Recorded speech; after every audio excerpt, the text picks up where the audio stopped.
Night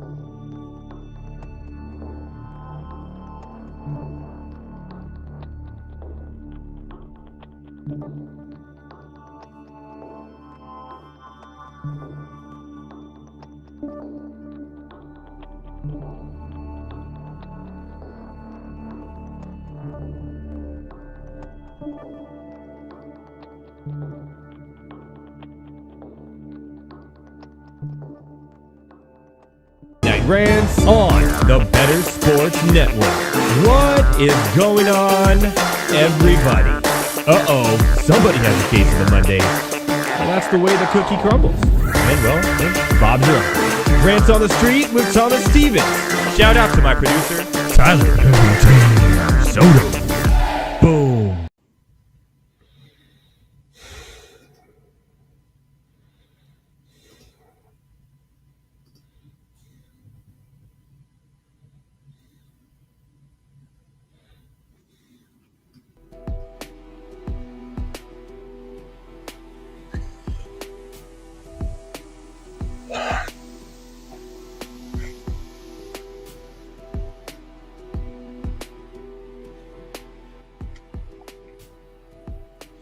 What is going on, everybody? Welcome to Monday Night Rants on the Better Sports Network. That's at Better Network at all your favorite social media platforms. I, of course, am at Edward Rouse at all your favorite social media platforms as well. Welcome, my fellow ranters, to the dog days of sports summer.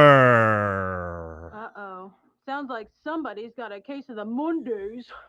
That's right. We're at the point in the summer solstice, or sports solstice, where there's not a lot going on. But don't worry, we still have a great and fun show for you tonight. We are going to have, and I mean a lot of fun. There's also things going on. NFL training camp has started. A lot about contracts there. An interesting MLB story. We're going to talk a little USA basketball before the Olympics start up. And Heavy T is going to join me for some fun as well. So maybe a shorter show tonight, but we're still going to give you the news as it comes in and try to make fun of it the best that we possibly can here on Monday Night Rants. Oh, man, what a weekend. Anyone have a good weekend? Who saw Twisters? Because apparently everybody saw Twisters. I saw it twice. Literally saw Twisters twice. It was a jam, man. Twisters was a jam. It just reminded me of one of those old blockbuster summer movies from like the late 90s, early 2000s. You know what I mean? That's just fun. There was no like political agenda. There was nothing. It was just a fun, good old-fashioned movie. And man, I could stare at that man all day too. There's that too. But it was a lot of fun. Next week on Monday Night Rants we're going to be knee deep in the Olympics. So we're going to have a really fun show next week. My guest next week will be Elliot Jams from The Drew Show. If you remember him, he joined us before. We talked about how jousting should be in the Olympics. Big Olympic fan is Elliot Jams from The Drew Show on New Rock 104.1. He'll be joining us as well as Heavy T. We're going to be talking Olympics next week. It's going to be a lot of fun. We're going to make a little game out of it as well.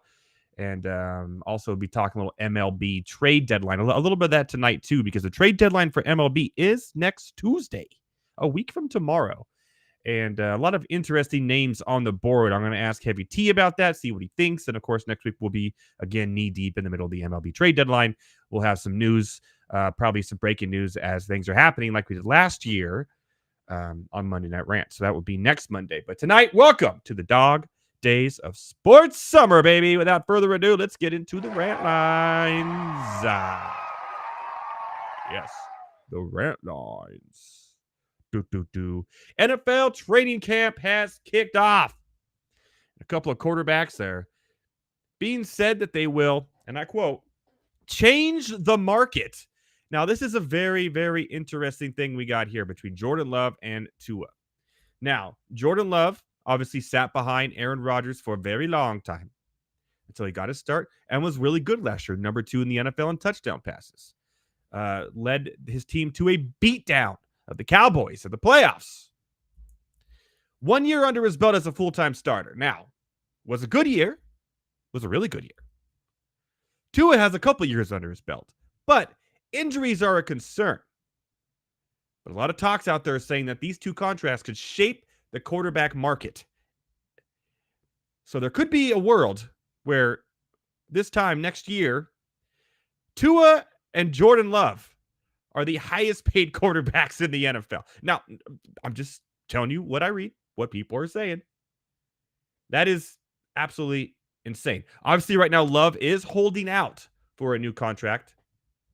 He hasn't shown up to training camp yet. 1 year looking for a new. It's crazy to me. It's crazy how players can now determine their fates and contracts and how they just keep on leapfrogging each other. What happens is you get this year like this where these are the two best quarterbacks looking for contracts. They leapfrog everybody else. Then they're the top paid. Well, then the actual quarterbacks who are, top 5, top 6, top 7 in the NFL, they need to come on top of that. And just keeps on growing and growing and growing. Obviously, I don't expect Jordan Love to hold out too long. So what kind of contract can we see here between these two? Let's go over the top quarterback contracts currently in the NFL. Joe Burrow is the highest paid quarterback annually in the NFL. $55 million a year. He's tied with Trevor Lawrence, followed by Jared Goff and Justin Herbert. Now, if you ask me, I say Justin Herbert is a better quarterback than all three of the guys above him. Lamar Jackson, better than the three guys above him. Jalen Hurts, kind of a schemy guy. Good quarterback, but is it the scheme in Philadelphia that makes him as good as he actually is? Then Kyler Murray, Deshaun Watson, Kirk Cousins, and then Patrick Mahomes and Josh Allen. Crazy. Probably the two best quarterbacks currently in the NFL. So if we're saying that Jordan Love and Tua Tagovailoa can get more money than Trevor Lawrence and Joe Burrow, what are we doing here? It's just going to keep on leapfrogging and leapfrogging and leapfrogging, like I said. Currently, Jordan Love is actually getting paid $13.5 million. Then you have all these rookies. CJ Stroud, if he continues at his pace, he may be the highest paid quarterback in the history of all time in 4 years. CJ Stroud. It's possible. Anthony Richardson. We're talking about some of these rookies too. Caleb Williams. It's just weird that we live in a world now where the best players at their position aren't necessarily the best paid. It's not how it used to be. Markets keep on setting markets. Players keep on setting markets based on when their contracts are up and if a team wants to keep them. Now, quarterback is the most important position in the NFL. I get it. But if Tua and Jordan Love is the highest paid quarterback in the NFL when this year starts, it's, to me, that boggles my mind. And it should boggle yours too. Speaking of quarterbacks, the highest paid quarterback, as mentioned, Joe Burrow, has been cleared to full contact. That's right. His wrist injury is behind him. He will take place, obviously, at training camp, and he will be good to go for the season. Great news for the Cincinnati Bengals. Bad news for the rest of the AFC North, the toughest division in football. But though Joe Burrow was cleared, and we just talk about the quarterback market, let's take a look at another market that's shaping up. Now, Ja'Marr Chase, obviously one of the best receivers in the NFL, and he's Justin Jefferson level, CeeDee Lamb level. Now, there's a problem with this, as I just mentioned, is that the salary list of wide receivers now, the market is changing as well. And both CeeDee Lamb and Ja'Marr Chase will be pretty much next season free agents if they don't figure something out. Now, CeeDee Lamb and Ja'Marr Chase, right now, Justin Jefferson, obviously the $35 million a year, is the highest paid non-quarterback in the history of the NFL. You got A.J. Brown behind him at 32, and then Amon St. Brown at number 3, Tyreek Hill, Jalen Waddle, Devontae Adams, Cooper Kupp. Now, here we are talking about the best in their position. Ja'Marr Chase should get Justin Jefferson numbers, if not more, because of inflation and a year later. And CeeDee Lamb, man, Is CeeDee Lamb going to take it all depends on what is going to happen with the Cowboys this year. I can see CeeDee Lamb just say, you know what, I'm hitting the free agent market and I'm going somewhere else who will pay me. Because right now, looking at what I've seen and the lack of offseason moves for the Cowboys, I'll tell you right now, man, the Cowboys have a debt problem and a money problem. And I don't think after this year, they're going to be in good shape unless they do something, anything. Come on, Jerry Jones, do something. I mean, come on. Something, anything. I mean, I love the Cowboys. I want to see them do good. It's kind of embarrassing, isn't it? Speaking of not doing well, the Atlanta Braves, moving on to baseball. This is breaking news that turned into breaking news, people. It's kind of sad, actually. Obviously, the Aussie Albies once again getting hurt with another broken bone. It's kind of odd for him, but there we go. But they're chasing the Phillies down. So what do? They take the guy from the Phillies who did not have a good year after making the All-Star game last year, and they got him. Whit Merrifield, who's an older guy. He's had his run with the Royals, and obviously last year with the Blue Jays. Started the year with Philly this year, but it's been kind of in the dumps. Okay, we got a replacement for Whit Merrifield. Yes, we could do this. And by the way, the St. Louis Cardinals and the Padres and the Arizona Diamondbacks are right behind him now in the wild card. So it's no shoo-in for the Atlanta Braves. They have injury issues with Acuna and now Ozzy, and it's their pitching staff. They're in desperation mode right now when it comes to injuries. And pregame, warming up, Whit Merrifield takes a ball to the finger and has a finger injury. So he gone already 1 day after signing him. They did bring up a promising young prospect and his name's Nacho Alvarez Jr., who will start tonight and bat second, by the way. An interesting pickup for your fantasy baseball leagues as well. I know I have him on my minor league team in my dynasty. I don't play a lot of season-long Major League Baseball fantasy, but a lot of dynasty, and I was kind of all over him. So Nacho Alvarez Jr., to see how he does tonight, is the guy you want to target. But the Braves just continue to kind of struggle a little bit recently, and injuries not helping. It'd be weird if the Braves do not make the playoffs. Just would be a strange year in baseball, which is already shaping up to be that. I don't think anyone had the AL Central being the best division right now. Dumb. Dumb. The Olympics are starting next week, and the United States men's basketball team have been rolling. Oh, yes. They have been winning all their games. However, not by a lot. Obviously, injuries. Kawhi Leonard leaving. Durant's having some issues right now. LeBron James seems to be the only one single-handedly doing anything recently. Just today, they barely beat Germany 92-88. And the other day, they were getting roughed up a little bit by South Sudan. Not looking good going to the Olympics with the likes of better teams out there. Now, I've been talking about how basketball has become more of a sport that's global.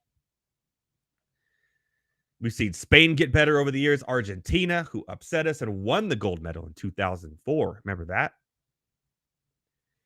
Obviously, Slovakia is going to be really good. Canada.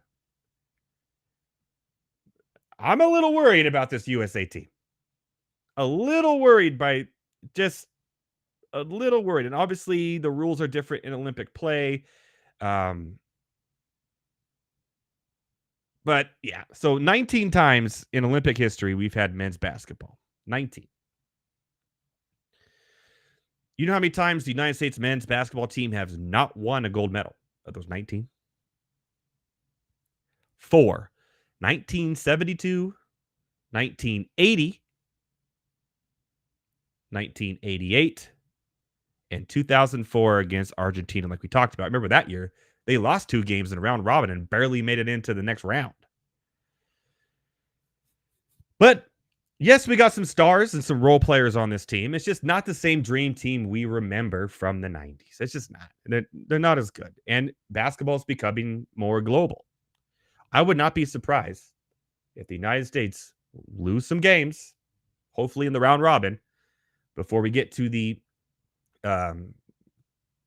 main part where if you lose, you're done. And I just something seems off on this. Sudan, Germany. What did Dirk Nowitzki come out of it? Come on. Barely beating Germany.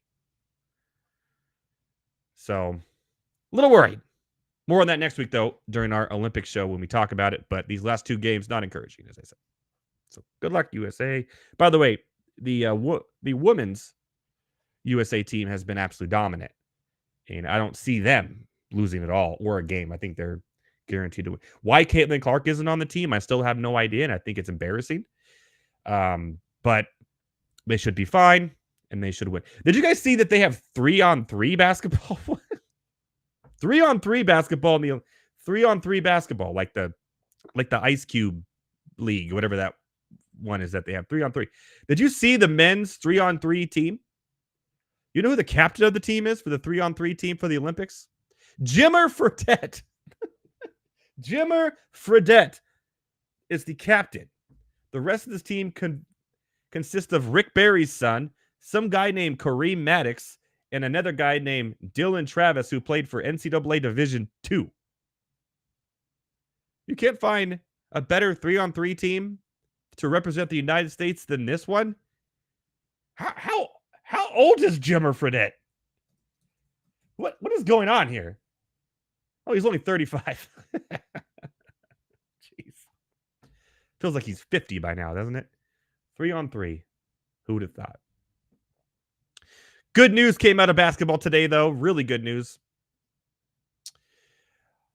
I think the best sports show, period, I think, over the last decade has been Inside the NBA. It's must-watch TV. Whether you like the teams that are playing that night, the memes, the videos, the comedy, everything from Inside the NBA has been must-watch, my favorite thing there is in sports, not just basketball. Today, TNT has matched Amazon's offer to try to keep the NBA and keep Inside the NBA airing. We'll see how it comes from it. But, man, I know Charles Barkley already came out and said next year will be his last as an analyst. But not having an NBA season and Inside the NBA on TNT is just blasphemy. It's blasphemy. It's great. It's fantastic. It's funny. It's fun. It's light. They're not so serious about everything like all these other shows that are on there. And it would just be sad to see Inside the NBA go. So good for TNT for stepping up and say, hey, the show is beloved. Everyone loves it. We like having the NBA. Obviously, Amazon's making this push to have all the sports on their program. If you saw the Amazon games in the NFL last season on Thursday, they're absolutely trash. They're behind. They constantly chopping in and out. Sometimes I was watching and the voice was off of the person talking, or the play caller was off. He's already gotten the first down before he even said they have a first down. This didn't happen on YouTube TV. It was only on Amazon. This didn't happen on anything else. On Peacock, this doesn't happen. The Amazon NFL thing last year was terrible. I don't want to watch NBA on Amazon. I don't. I want to watch Inside the NBA on TNT. So hopefully it gets worked out and TNT holds it strong and says, hey, here we go. What's up with this? We're keeping it. We're saved. Speaking of saved, some really, really good news came out today. We're talking college football. Wisconsin fans, it is time to celebrate because at Camp Randall Stadium in Wisconsin, today, great news. You can now drink alcohol again in the stadium. Yes! Yes, Wisconsin fans, it's time to celebrate. Now, why is this funny? Well, last year in 2023, Madison, Wisconsin was voted the drunkest city.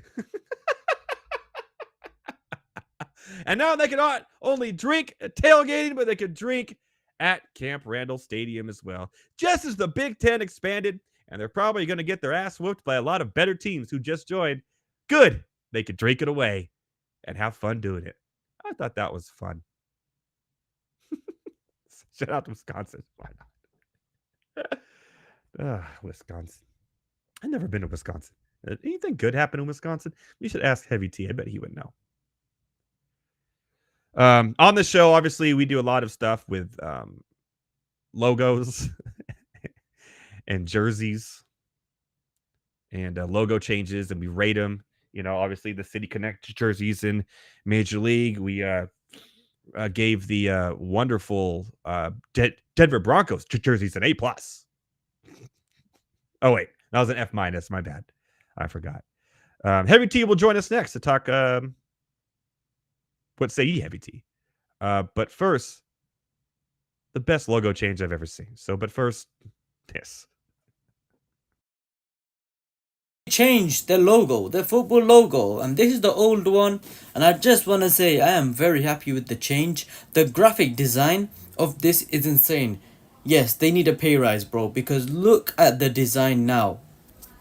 Bro, there is now 4 new changes on the Feyenoord Football Club logo. Wow. It's amazing. The change is beautiful. The new 4 changes I could visibly see. Honestly, the graphic designer deserves a big praise. My goodness, Heavy T. Wow, I'm shocked. What a logo! Bigger. What a branding change. Literally looks a little bit bigger, and that's the only difference I see with it.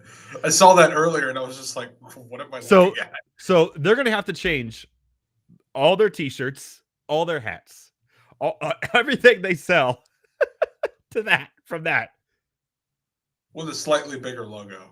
Okay, but I guess this is good on the consumer because, as a normal fan like me, I can look at it as like, well, the logo's just an inch smaller, and it's $30 off. So yeah, I'll just get it. Look, that's good for me, man. I'll take it. Oh, that's the worst branding change ever. And what's funny, if you go to like their like social media, like before it came out, they made like a hype video. They made like all that stuff about new changes coming and all this, and that was the release. That was the big release there. No pun intended. Everybody, Tyler Heavy T Soto live from the FanDuel Studios in Los Angeles, California. Welcome to the Dog Days of Sports Summer. Yeah, man, it's barren right now. We got the Summer League final is on right now. Nobody cares about that. Nobody's watching that, dude. Memphis is up 85 over Miami 7. Zach, yeah, again. No, God, no, I'm not watching for any of that. But I did see something. It is not necessarily a spoiler for Monday Night Raw tonight. Well, I will say that I do want to bring this up because there is a match that was announced for SummerSlam on Raw tonight. Did I already guess it? Well, it's one that everyone knew was very obvious. Okay. CM Punk, Drew McIntyre. That's officially announced. And not a three-way with Seth Rollins. So Punk is officially cleared, he announced on Raw, which is great for him. So it is not a three-way with Seth Rollins. Interesting. However, Seth Rollins is the special guest referee for this match, which I think adds – we will talk about this more on Born to Heel, but I think that adds a lovely little wrinkle to how this is going to go. Now, I am actually not 100% sure who wins this. I'm really not. Wow. Seth Rollins the referee. What? Get out of here. Obviously, he's gonna be a huge part of the outcome. But who's yes, obviously, but who's he going to screw over? Punk, who he's had problems with this whole time, or Drew, who took his title? Like, who are we screwing over here? Well, That's I gonna will be tell you my answer to that right now. Here's how this is going to play out. Oh, jeez. All right, here's how this is going to play out. You know what? No. Ladies and gentlemen, go to MondayNightRants.com. This week's Bored to Heal. I'll give my answer. That's what we in the business call a tease. That's a teaser, baby. That is a tease. I'm not in a towel. You know what I mean? Yeah. So Bored to Heal, MondayNightRants.com on Spotify. We'll do that this week, and we'll talk about that and more before a week and a half away from the big SummerSlam. Not even a week and a half away. I believe it's this upcoming Saturday. No, it's on the 3rd. Or is it maybe not? Yeah. Oh, well, this Twitter page lied to me that Get your dates together. My bad. My dates are all mixed up. You know what does start this weekend, though, is the Olympics. And we're having a big Olympic show next Monday. Yes. Also, that is worth noting. I did see that Monday Night Raw is being moved to Sci-Fi for the next 2 weeks because of Olympic coverage. Yeah, and there's also no NASCAR for 2 weeks, and no anything really. I mean, look, if we're talking Olympics, I don't think Team USA wins gold for basketball. They look. I was just talking about that. That was part of my red line. Were you watching our own show? I was not. Hey, just say yes. Just say yes. Jeez. Well, just in case the bosses at FanDuel are watching. No, I was not watching the show. Oh yeah, good point. Good point. Yeah. I know they're all big fans of Monday Night Rants. So there you go. But yeah, no, I mean, you beat South Sudan by 1 point, and then you barely beat Germany. They're not going to win. They're not going to win. There's no chemistry. There's no chemistry on this team. Yeah, it's LeBron and the boys. That's it. It's not the dream team we remember from the 90s. That's for sure. No, like that team practiced hardcore practices. I mean, I don't know if you've seen the clips of it, but those things were intense, dude. Like everybody's just, everybody's killing each other out there. There was a sense of like, we're going to go destroy the world. That's not here, dude. It's just not. Like, it's not. And basketball is becoming more global, and teams are getting better in other countries. Slovakia is going to be good. Canada is good. Germany's decent. Germany's actually pretty good. Yeah. France is usually pretty good. Argentina's not usually bad. Spain. Australia's not usually bad either. Spain's really, really good. They're getting better and better. And it's just it's gold or bust for the United States men's team. Women's, I think they have it in the bag. I don't think anyone's going to touch them. Didn't the Team USA women's lose to the WNBA All-Stars? Okay. They're not playing. Not playing the WNBA All Stars. I'm just saying it doesn't look great. I'm just saying they're going to be fine. They're going to win every game. It sucks that Caitlin Clark's not there, but they're going to win. They'll be fine. The men's team, though, I am worried about. I do have a question. I don't think the men's wins at all. I think they finish at best maybe third. Yep, I said they're going to lose some games. Hopefully, it's in round robin. We'll see how it all plays out. Yeah. I want to ask you a question. Shoot. What sport in the Olympics, and we'll talk about this next week more, but what sport in the Olympics are you most looking forward to seeing? Like, what is your favorite one that you just can't wait to just watch and sit down with a bucket of popcorn and a giant beer and say, I'm watching this today? That's actually a really good question. I've always thought swimming was really compelling. Yeah. When it comes to the Olympic sports, just, I don't know, there's just something about it. I mean, Michael Phelps helped that a lot. Yeah. For the past 20-ish years or whatever. But no, swimming was always really good. I don't watch basketball that much. I really don't watch the basketball games till they matter. Yeah, I don't. There's so much going on. It's like I'm not going to watch a round robin game between. Yeah. I'll catch the soccer maybe a little bit. I don't watch. What was the other one? I don't watch the baseball that much either. You're gonna catch flag football? You gonna watch some flag football this year? Is that this year? I thought it was 2028. It's on the list right now. Oh, okay. Well then, yeah, I guess I'll watch that just to see what's up. So yeah, so there's. I mean, yeah, I'll probably watch a little bit of that. Oh, maybe it is next time. Why is it on the list here? I think they have rugby this year, which I'll watch that. That'd be kind of cool. I think it's rugby sevens, right? So which is Yeah. better, which is actually more fun to watch. And we'll talk with Elliot about this next week because he was actually a rugby player. He's really into rugby. Oh. So he'll be able to break it down for us a little bit. Yeah, a couple other things that I've always found really good. I always thought beach volleyball was really, really good. Yeah, it's fun. The 2-on-2, the indoor volleyball is intense. Yeah. Like that thing is hardcore. And then not so much the handball, which I think they still play. But I do like water polo. Water polo is interesting. Water polo is fun to watch. Yeah, because those dudes, what you can't see under the water, those dudes play dirty. Like they're kicking, they're scratching. They're kicking, they're scratching, man. I'm sure their toenails are grown over by 2 inches or whatever. You're scratching for flesh, man. It's good. Personally, I've always really liked archery. I always thought archery was pretty cool. I think that's going to be your answer for my next question. So we'll see. So I'll watch that. But I think the thing I'm most excited about. So I don't know if I've ever told you this. Oh boy, my dad, biggest Olympic fan I know. I'm a huge Olympic fan too. So.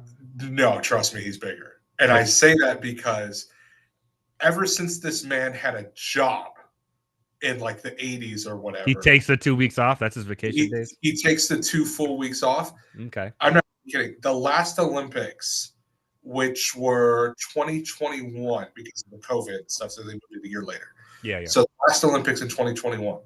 This man, my mom sent me a picture because I was in Texas at the time. This man had his bedroom TV, his main desktop computer, his phone, his work computer, and my mom's laptop on different sports watching everything. Have you told him about Peacock and the Gold Zone this year yet? He's aware. He knows about all that. He's making sure that like the Peacock package we have is good to go. He's ready to go. Okay. Yeah, if he needs it, he'll pay it extra for like the 1 month just so he gets everything. I mean, so I'm going to be honest. This dude had knee surgery about 6 weeks ago. I'm pretty sure he timed his knee surgery at the beginning of June so he can have guaranteed Olympic time off. Because this man loves the Olympics. It's going to be one of my personal goals to try to get him to as many events as I can when they're here in LA. Because I think that'd be pretty fun. But yeah, no, this man loves the Olympics, dude. It's beautiful. I like them. I just think it's fun. You get to see sports put on a pedestal that you don't normally see every year, like we do here on the show, and working in sports. Here, I love fencing. That's a good one. Yeah, that's good. Skateboarding, because I was a huge skateboarder when I was a kid. I like watching skateboarding now. They got the 2 skateboarding events, and I'm kind of a sucker for mountain biking as well. It's fun to watch. And last year we had that dude who was the favorite to win the whole mountain biking event eat shit on the jump. I think I remember that. Almost die, and the dude who won was like barely qualified for the finals. It was crazy. You know what's another thing that I love now that I think about it? I'm gonna screw up the name, but it's the kayaking like obstacle course. Was it called like a slalom or something like that? Oh yeah, the slalom. Yeah. Yeah. That was fun. So the kayaking slalom I've always thought was cool because I've always thought like whitewater rafting was pretty sick. Yeah. And then another thing that gets really intense. Table tennis. I was literally just going to say really? Okay. It gets really intense. Dude, those Chinese, man, they are nuts. Dude, right? It is crazy. Yeah. Now, if I ask my dad, I know he loves track and field. So I know. Oh, yeah. Everybody watches the track and field, the 100-meter. They got to watch all that. But that's not till week 2, which is always week 2 because it's swimming week 1 and all the track and field week 2. So yeah, I'm sport climbing too. I watched that in 2021. It's a new event. That's crazy. Is that like super fast rock climbing? Yeah. Okay, I don't remember seeing that during the last Olympics, but I've seen clips of it. So that'd be kind of cool. It's cool. All right, I think I know the answer to this, but if you could do any Olympic sport, which one would you do? Ooh. I'd have to actually think about that for a second. I think automatically the thing that pops into my head is the kayaking slalom because that just you would do that. I would figure you. I would. I could see you being an archery man. I could. My aim is horrendous. I could try though. Yeah. But I'm yeah, not saying you have to be good at it. Just like me, I would do fencing. You tell me I get to sword fight and not actually get stabbed? Hell yeah. I mean, Hell yeah. that's true. That's true. Yeah, I think the kayaking one, just because it's always looked like it's incredible fun. And while we're on that record, when it comes to the Winter Olympics, I've always wanted to do the bobsled. That looks so fucking sick. Yeah. Man. Ever since That I saw bobsled Cool looks so Runnings. fun. Hey, we should start a bobsled team. Let's start a bobsled team. Why not? Yeah, it's not going to work for me. I think I'm too big for the thing, but for the sled. But yeah, no, man. We put you in front. We put you in front. Where all the weights, where all the weight is. Yeah. Not the worst idea, I guess. We put Thomas in the back. The light guy. Put him in the back. Next week we'll talk about this more in full. We're gonna switch gears here to the MLB trade deadline because that's happening next Tuesday. So obviously Monday night we'll probably have some trades to talk about. Last year there was a trade that happened on our show, so that'll be cool if that happens again. But are there any names you feel will be traded? I actually have a list that I have here. I think are guaranteed to go. And is there going to be a surprise team that we'll be talking about next Monday that could wow, they sold? Surprise team. If you didn't see the news, the Cubs owner basically said that they're probably going to be sellers. That's so surprising to me. That's really surprising. I believe the Reds have come out and said the same thing because they're on a bit of a losing streak. The Reds, but they're 1 year away. They're all but you could load up on some guys that are almost ready to play immediately in exchange for getting rid of some contracts that are gonna finish. So I think those are probably the two bigger surprises. Are the Blue Jays gonna sell the farm? I don't know if they necessarily sell the entire farm, but I think they're selling some key pieces. I think Bo Bichette gets traded, guaranteed. I think he's having a bad year. Don't think they trade Vlad. I just don't think they could do that right now. It depends on what you get back for him. This could be a Soto situation from a couple years ago with the Padres and the Nationals. I'll be honest, if Vlad is going somewhere, I've seen this team be connected to first baseman. If Vlad is going anywhere, he's going to Houston. I have seen that. I have also seen that apparently Houston has been in talks with the Mets about Pete Alonso. Oh God, no. Which I think is the Mets are in play right now. That's not. They're not. So I mean, we'll see. I mean, that could be another team that surprises is a surprise seller. By the way, shout out to Yordan Alvarez who hit his cycle yesterday. So yeah, hit the cycle. That home run he hit. Oh my God, dude! Did you see Shohei Ohtani's home run last night? So I'm not even left Dodger Stadium, dude. I'm not even joking. So I'm watching that game with a coworker of mine when we're here at the studio. He hit it. And you just hear me say, Jesus Christ. Dude, it was a as snack. I look at it, I'm like, oh my God. I was actually playing college football 25. I was trying to take Oregon to a national championship with myself as the quarterback. And I had it on the tablet and I could, and all of a sudden I said, I went, whoa! Dodger Stadium's not easy to hit long home runs either. That was. No, it's not. So I think what happened is it flew through the Daiso sign. Yeah, something like that. Over the outfield. Yeah, over the outfield. So, and the funny thing is that in current Dodger Stadium, that's not technically out of the stadium because they did renovate it. So there's a whole concourse area right behind those outfield stands. Yeah. In old Dodger Stadium, that would hit the parking right behind those outfield stands was the parking lot. Yeah, it would have been bounced into the parking lot. Yeah, older. So I'm so jealous because I know there was a dude in line for nachos or something. He's like, "Oh, cool! I got a free ball." Like, what the hell? Yeah. Ohtani's farthest home run he's ever hit so far. One of the farthest home runs in Dodger Stadium, and I believe the second farthest is here in all of baseball. But I think it is Ohtani's farthest. It's the farthest, and in all of baseball, if we take Coors Field out of it, it's the farthest this year. Damn. I think the only other one was a couple feet farther in Coors Field, dead center. I think it went 480 something. Damn. But so I think if you're gonna have one surprise selling team, it might be the Mets. So just do not be surprised about that. As far as names that I think are gonna go, I think I don't remember his first name, but Skubal. Or Tyreek Skubal is a pitcher. Yeah, he just pitched today, actually. He had another great outing. He's gone. Yeah. There's no way he's taking Detroit. He's gone. I've seen the Dodgers. Garrett Crochet is like number one on their list. Yeah. I've The seen White that. Sox, there's a lot of interest. Lewis Robert, I think, is gone. Yeah, I've seen that as well too. I think at least 3 Angels get moved. Jack I think Flattery should be gone too. Jack Flattery is probably going to move too. Yeah. For the Angels, I think what Angels do you think are going to go? I think Rengifo, Estevez, and Tyler Anderson are all gone. I think they're gone. Yeah, dude, Estevez has been lights out as a closer lately. You know, it's actually funny because he started the year and he was okay, and then there was about a month where he was awful. And yeah, that's how he was last year. Yeah, I think he switched up his mechanics a little bit, and he's been lights out ever since. Mm-hmm. Tyler Anderson's been having a really good year, and he has one more year of team control. And then Rengifo is going to be a great middle of the lineup bat for anybody. Yeah, here I think are the biggest buyers. I think the Yankees make a big move. They seem to be one pitcher away. Like they need pitching. They need pitching. Bad. I mean, yeah. So they could go for Crochet too. They could go for Flattery. They're going to make some pitching move. I think the Padres are still going to make a move here. They're going to make a move for some pitching because all the pitchers are hurt right now. If the Padres starting pitching all came back and they make the playoffs, that they're really dangerous. They had the lowest strikeout rate in baseball. It's under 20%. They're the only team under 20%. They're not striking out. They're also not walking. They're putting the ball in play. If they get the pitching behind it, they're going to be dangerous in the playoffs if everyone's healthy.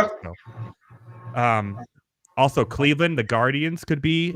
The Guardians are going to make a move. I think Houston and Seattle both end up making moves. Yeah. 2 dudes, before I go, I will say this. 2 dudes that will definitely go in the deadline. I think one is obvious. I think the other one was going to be a bit of a surprise.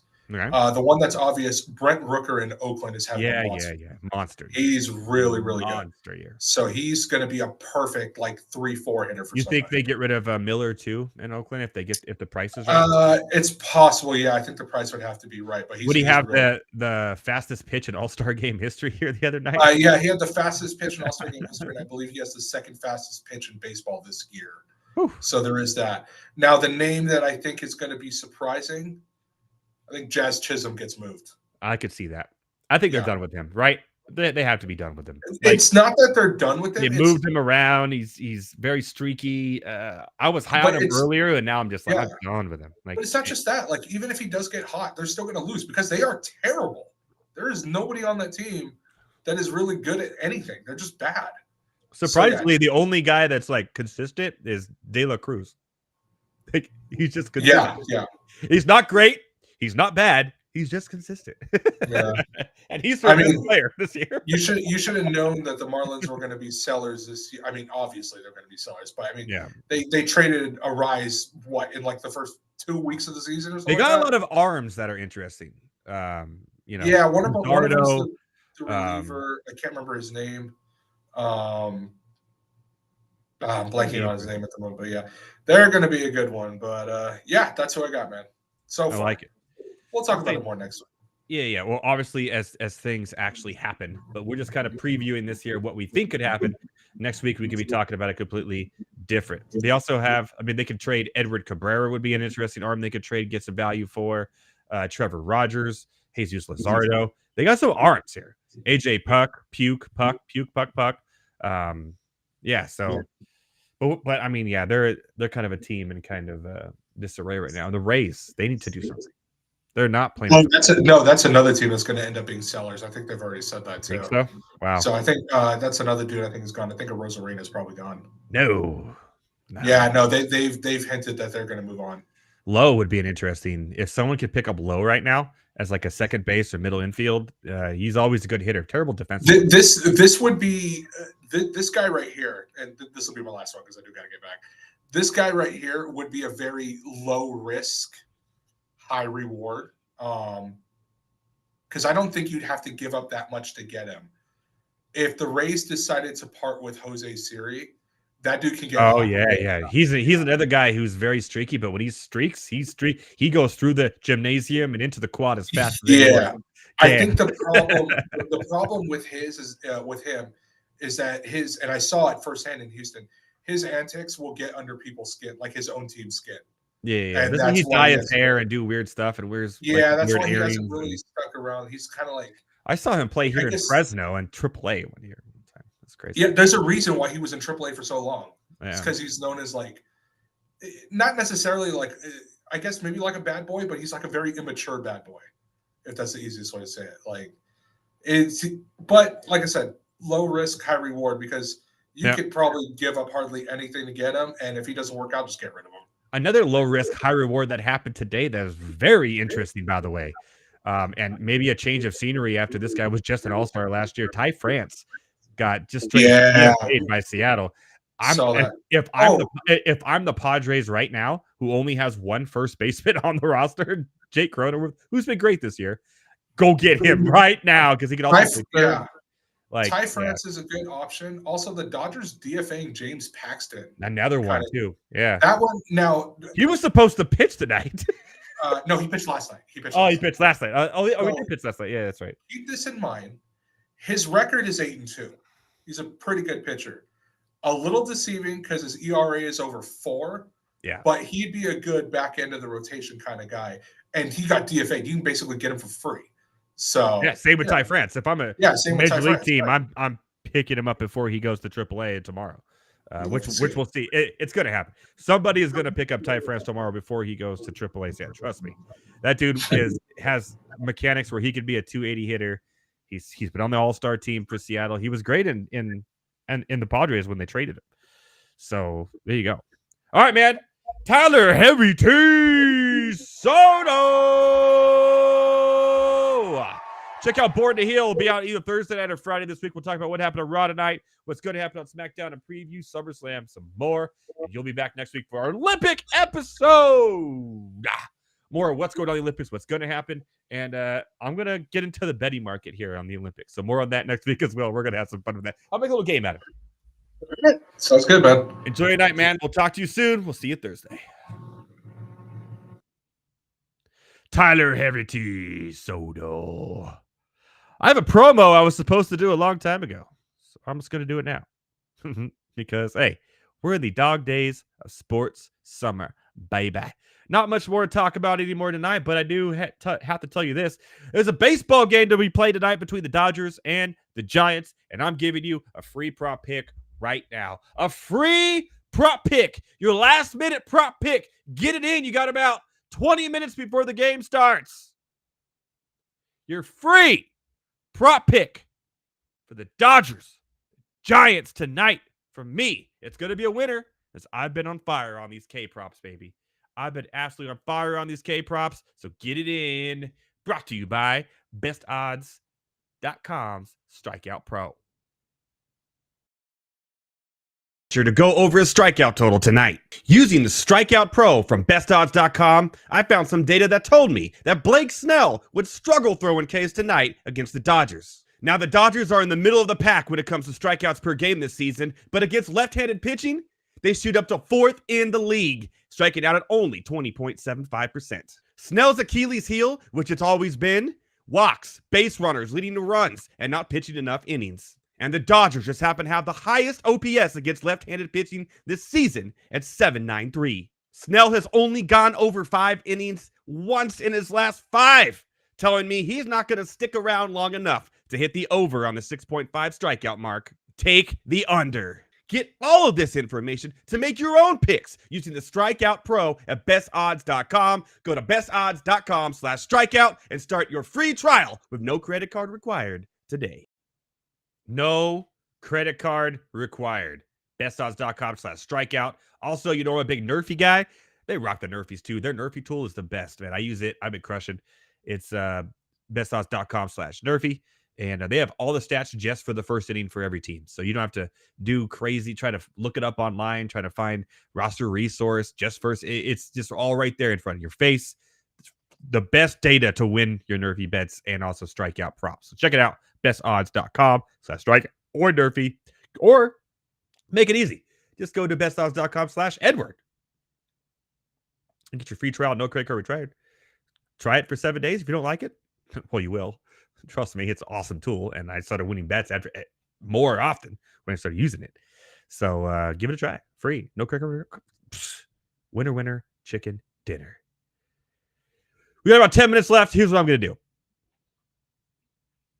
Dog days of sports summer. I'm going to give you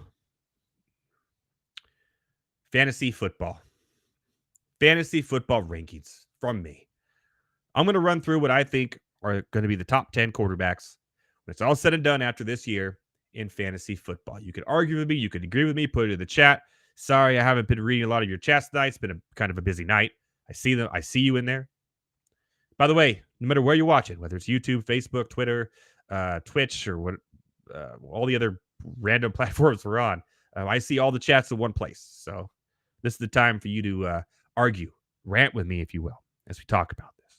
So we're going to go over fantasy football quarterbacks. And I'm going to give you who I think are going to be the top fantasy football quarterbacks when it's all said and done. Now, there is an asterisk here. Injuries. Injuries happen. I talk about it on the show all the time. And people like to come at me too. They like to slide into my DMs and say, "You are so wrong about this dude." Blah, blah, blah, blah. Yeah, man. He missed half the season with an injury. If he did it, the 5 games he did play, he was number 3 in fantasy points per dropback. So eat it. Okay? I don't want to hear about injuries. Let's assume everyone's healthy right now. Joe Burrow's back. He may be on this list.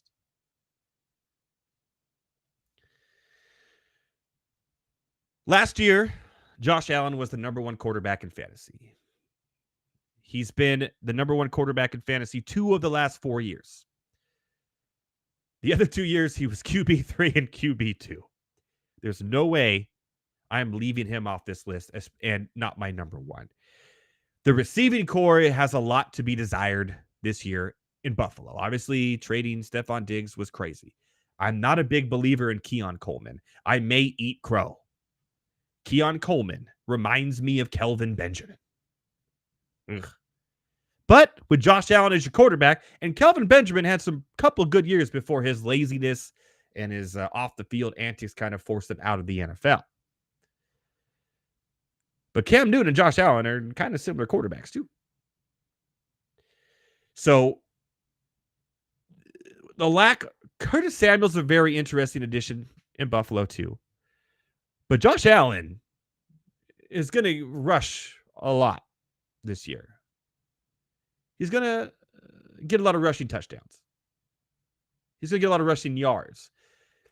Because when you have the lack of receiving depth that they do, now they have Dalton Kincaid, who's arguably a receiver playing at the tight end position. I expect really big things from him. When I do my tight end rankings, he will be high up there. By the way, tight ends are no longer a thing that you can just punt on because tight end position is stronger than it's ever been right now in fantasy. I think Josh Allen, per capita, per drop back, fantasy points is number 1. And yeah, and the only reason he's number 1 over this next guy, I'll explain. Excuse me. Jalen Hurts is my number 2. Now, Jalen Hurts is obviously going to get his rush yards. Rushing touchdowns has been really big for him. I would have him over Josh Allen this year with Josh Allen losing his receiving core pretty much. However, Jalen Hurts lost his center, and I don't think the tush push, which gave him a lot of fantasy points and touchdowns, is going to be as effective this year. We've seen other teams try to do it without a man named Kelsey at center, fail miserably. So I'm going to take some rushing touchdowns out the window for Jalen Hurts this year, especially with Saquon Barkley added. And that's why I drop Jalen Hurts down to number 2 behind Josh Allen. Then I have Patrick Mahomes. I know he had an off year last year, but you bring in Hollywood Brown. You nailed the Xavier Worthy pick in the draft. I don't care what's going on with what's-his-face who was drinking and driving on the freeway and almost killed somebody. He's whatever. He doesn't matter anymore. You got Hollywood Brown, Xavier Worthy, and you got Kelsey coming back, Rashee Rice, who I'm talking about. I think Patrick Mahomes is going to be better than he was last year. Small bar for him. And I think this Chiefs team is the top, the best in the AFC, the best in football. And when you have Andy Reid scheming and Patrick Mahomes, I'm not worried about it. I have him at number 3 over Lamar Jackson. I have Lamar Jackson at number 4. Obviously, the rushing yards are going to be there. We're going to have a better receiving core. Hopefully, Mark Andrews stays healthy. The reason why he's number 4 and not over Patrick Mahomes is the Derrick Henry effect. You don't go get Derrick Henry and not give him the ball. I think it's going to slow down this offense a little bit more than it was last year. I think it's going to cause a slower game, less opportunities for Lamar Jackson to throw the ball. Yeah, he's going to get his rushing opportunities, but I think throwing the ball is going to limit them. And Lamar Jackson won't quite do Patrick Mahomes with a revamped receiving core, better than it was last year. Who Patrick Mahomes, remember, is Patrick Mahomes. He could easily get 5 touchdown passes in one game. He could get to 50 next year. Lamar Jackson ain't throwing 50 touchdown passes. He ain't getting 35 total touchdowns between passing and rushing. So Lamar Jackson's number 4. And this is kind of the drop-off. So everyone's like, well, duh, Edward, those are clearly the best 4. So who's going to be at my number 5? It's a very interesting. Could it be Joe Burrow? Dak Prescott? Spoiler, it's not. Kyler Murray? Anthony Richardson? Interesting with Anthony Richardson is he's injury prone already.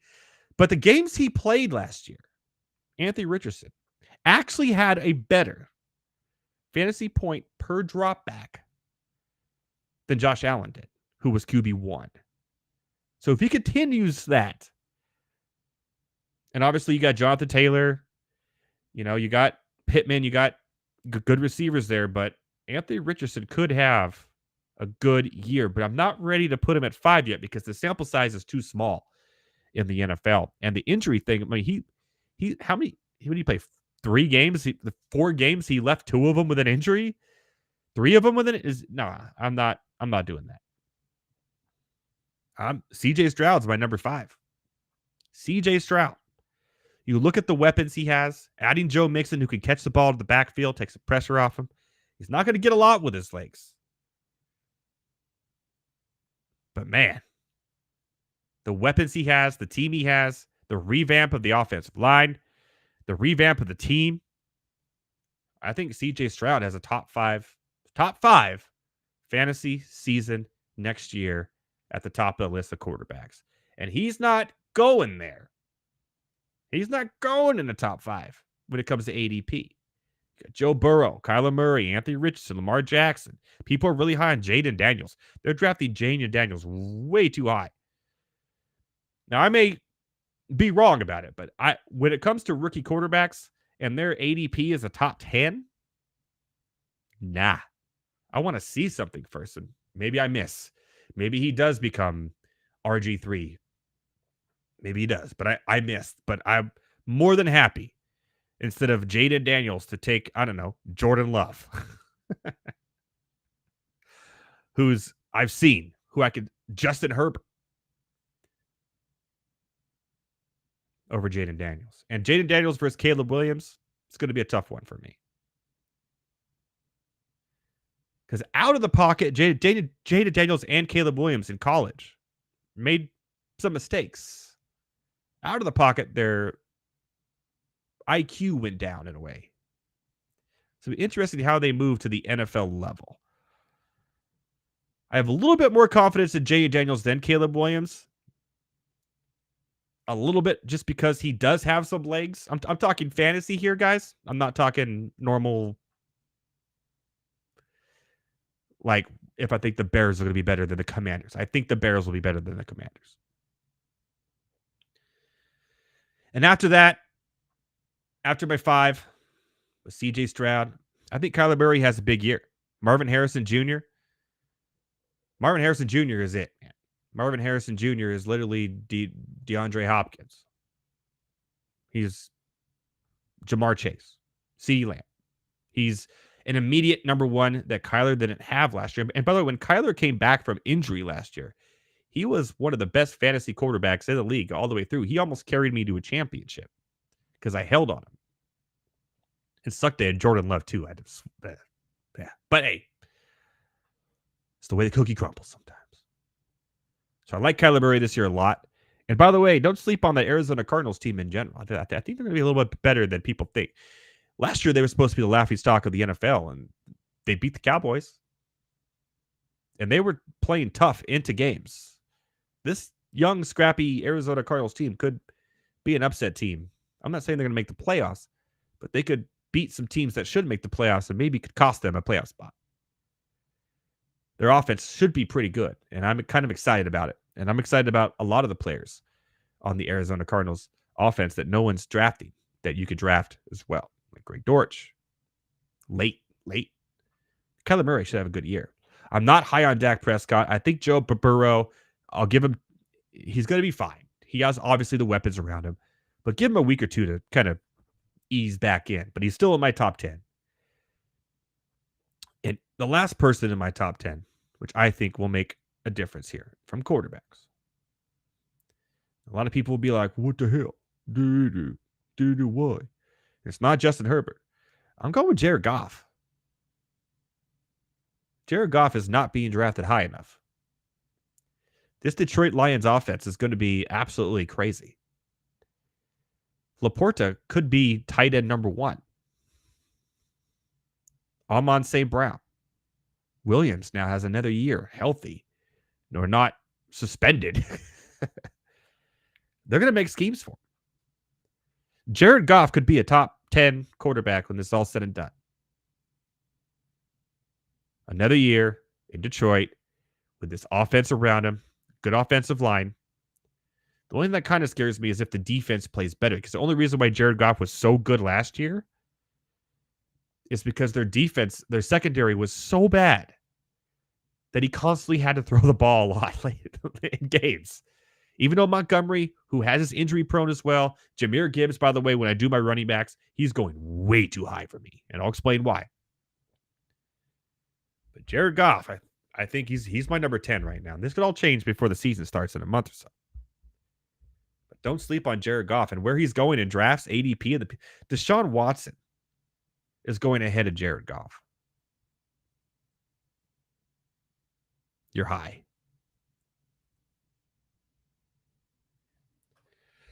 From myself and the Better Sports Network at Better Sports and all your at Better Network and all your favorite social media platforms. I am Edward Rouse. Thank you for joining me on this episode of the Dog Days of Sports Summer. The Olympics are here, baby. The Olympics are here, and I couldn't be more excited. Love the Olympics. I'm like Heavy T's dad. That sounded weird. Just because he loves the Olympics, and so do I. From myself, from Heavy T, from everyone here at Monday Night Rants, make sure you catch Board in the Heel if you're a wrestling fan this week. And next Monday, we'll be back with the Olympic episode and a live MLB trade deadline. And my guest next week, of course, will be Elliot Cams, a.k.a. Elliot Jimmy Jams from New Rock 104.1's The Drew Show.